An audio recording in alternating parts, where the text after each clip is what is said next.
Tu tireras de l'Égypte une vigne, et pour la planter, tu chassas des nations. Dieu des armées revient. Regarde des cieux, vois et visite cette vigne. Psaume 89 et 15. Je veux chanter pour mon ami le cantique de mon bien-aimé au sujet de sa vigne. Mon ami avait une vigne sur un coteau fertile. Il la défricha, il en ôta les pierres. Il y planta des cèpes exquis. Il bâtit une tour au milieu d'elle et il creusa un pressoir. Or, il espérait qu'elle produirait des raisins, mais elle donna des grappes sauvages. Ésaïe 5, 1, 2. Je t'avais planté comme une vigne excellente, dont tout le plan était franc.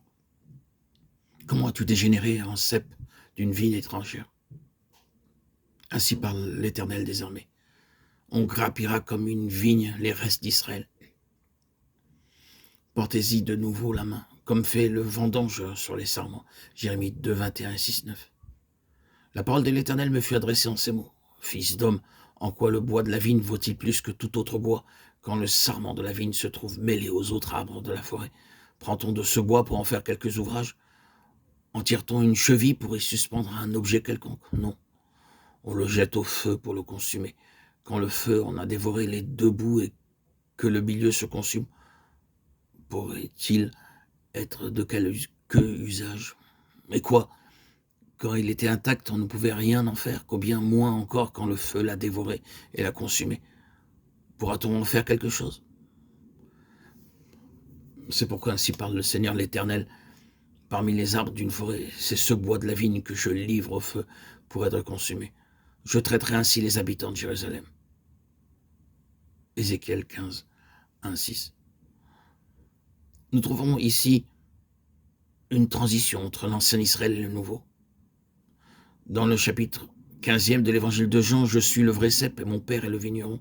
Nous avons l'arrière-plan de l'Ancien Testament dans les passages que nous venons de citer, ce qu'Israël devait être et il ne le fut pas, et la destinée d'Israël est jetée au feu. Il est clair d'après les Écritures qu'Israël était la vigne du Seigneur. Mais il devint une vigne fausse et Dieu dut le jeter dans le feu, alors qu'il avait été pendant près de 20 siècles.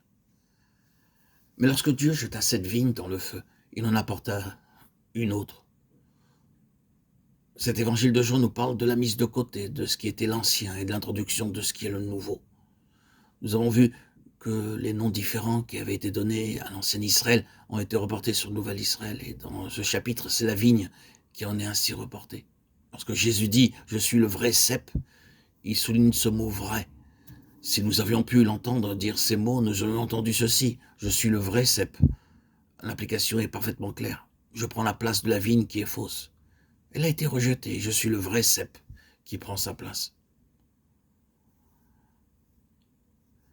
Israël n'a pas été vrai à sa nature même et à son dessein.